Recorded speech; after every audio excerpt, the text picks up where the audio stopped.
मैंने जीवन में कोई अच्छा काम नहीं किया, मैंने जिंदगी में कोई श्रेष्ठ कर्म नहीं करा, फिर आखिर मुझे कैलाश धाम क्यों मिल गया, वैकुंठ धाम क्यों मिल गया? क्या कारण है उसका? कहा उसका एक ही कारण, तुमने कुछ करा कि नहीं करा, पर तुम्हारी माता ने शिव मंदिर में जाकर एक लोटा जल चढ़ाया है, उसका फल बेटे के भाग्य में आया है, और बेटा बेलपत्री के पेड़ के नीचे प्राणों को त्यागा, इसलिए उसका ये फल।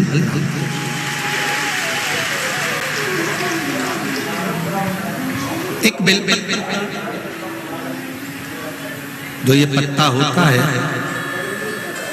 जिसमें ब्रह्मा विष्णु महेश तीनों होते हैं, 64 योगिनियां देवियां भी इसमें विराजमान हैं, और 33 कोटि देवी देवता भी इसमें विराजमान हैं। एक बेलपत्र,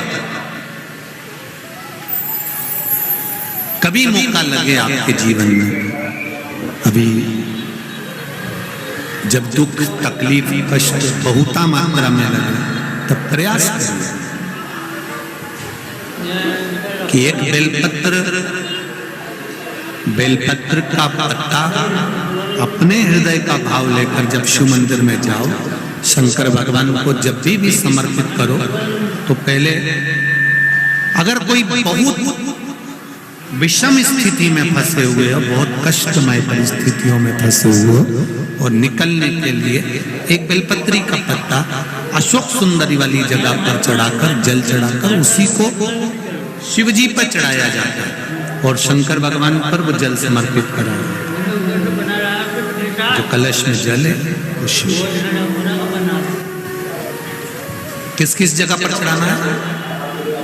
उसी पत्ते को पहले कहां चढ़ाना है? अशोक सुंदरी वाली जगह। थोड़ा सा जल वहां चढ़ा दिया, पत्ते को उठाया, फिर शिवलिंग पे समर्पित कर दिया। बचा हुआ जो कलश में जल है वो भगवान शंकर को समर्पित कर, शिव को समर्पित कर।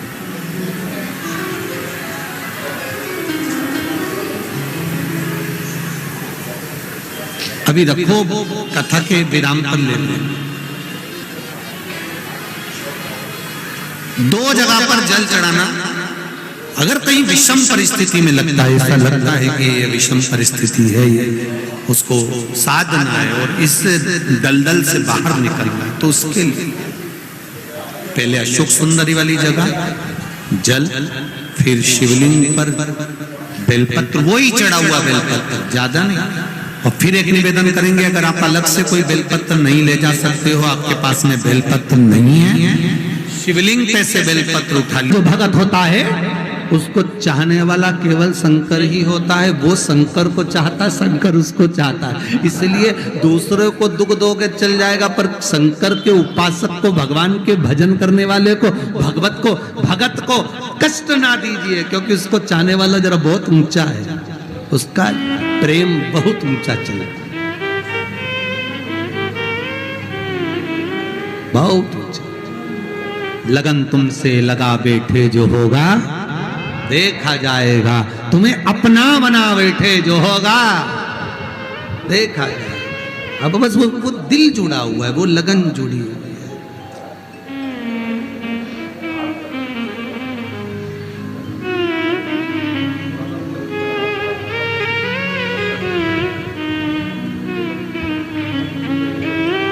और वो लगन शिव से। तारकासुर के सामने कार्तिकेय जी गए, बाणों का संहार किया। तारकासुर कार्तिकेय को देखकर शंकर को देख रहा है, ये भगत होता है। हर एक में शिव नजर आ जाए, कंकर कंकर में शंकर दिख जाए, समझ लो शिव दिख गए।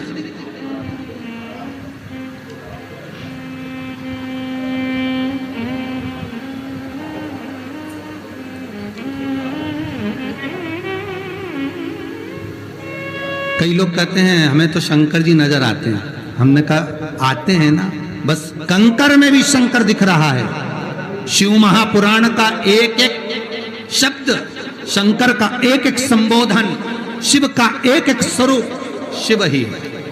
पहचान?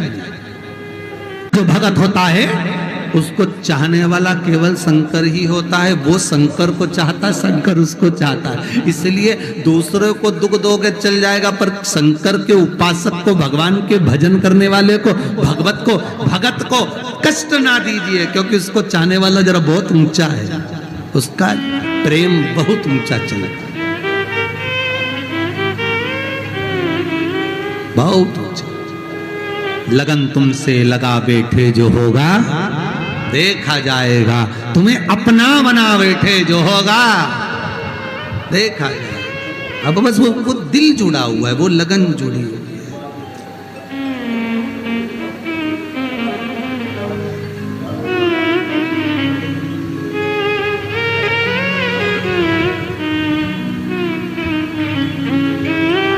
और वो लगन शिव से। तारकासुर के सामने कार्तिकेय जी गए, बाणों का संहार किया। तारकासुर कार्तिकेय को देखकर शंकर को देख रहा है। ये भगत होता है, हर एक में शिव नजर आ जाए, कंकर कंकर में शंकर दिख जाए। समझ लो, हमारे पूर्वज, हमारे पितर, हमारे कुलदेव, हमारी कुलदेवी, हमारा स्मरण। कोई प्यासा है, कोई भूखा है, वो हमसे कुछ मांग रहा है, इसलिए हम उसको तो प्रसन्न नहीं कर पा रहे और दूसरे को प्रसन्न करने में लगे। हम कई बार कथा में कहते हैं, आज फिर कह रहे हैं, घर में धर्म पत्नी विराज रही है, घर के अंदर धर्म पत्नी रह रही है, तू कभी भी उससे प्रसन्न होकर बात नहीं करता, और ना जाने फोन पर जब भी बात करेगा तो चेहरे पे स्माइल रहती है। बोलो, जितने लोग बैठे हैं जरा ध्यान से बोलना, और जितने लोग कथा टीवी पर सुन रहे हैं, आप घर के व्यक्ति को प्रसन्न नहीं कर पा रहे और दुनिया को प्रसन्न कर लिया तो उसका फल मिल जाएगा। पितृ घर के दुखी, देव घर के दुखी, कुलदेव घर के दुखी, और आप दुनिया को जल दे रहे, उसका लाभ क्या? तो कहा इसका कोई कारण तो जरूर है, इसका कोई तत्व तो जरूर है, इसलिए मेरे शायद ये जल जो है प्रसन्न नहीं हो रहे हैं। उसका कारण क्या हो सकता है? तो का इसीलिए प्रसन्न नहीं।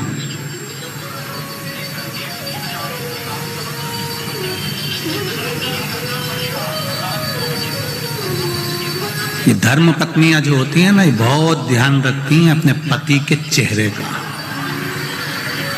ये केवल करवा चौथ पे चेहरा नहीं देखती है। तो इस अंदाजे में मत रहना कि करवा चौथ पे अकेले व चलनी में मुंह देख लिया। ये वो करवा चौथ पे जो मुंह देखती हैं, उस स्माइल को बाकी के दिन की स्माइल से मैच करती रहती है पूरे साल।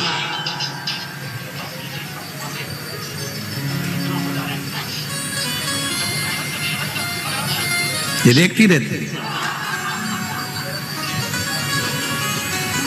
महाराज, अब चंचुला देवी को मालूम पड़ गया, देवर्षि नारद ने कह दिया जरूर इसके घर के पूर्वज बिंदु को जल नहीं मिला है, पूर्वज को जल नहीं मिला, जरूर कोई बात है, क्या करा जाए।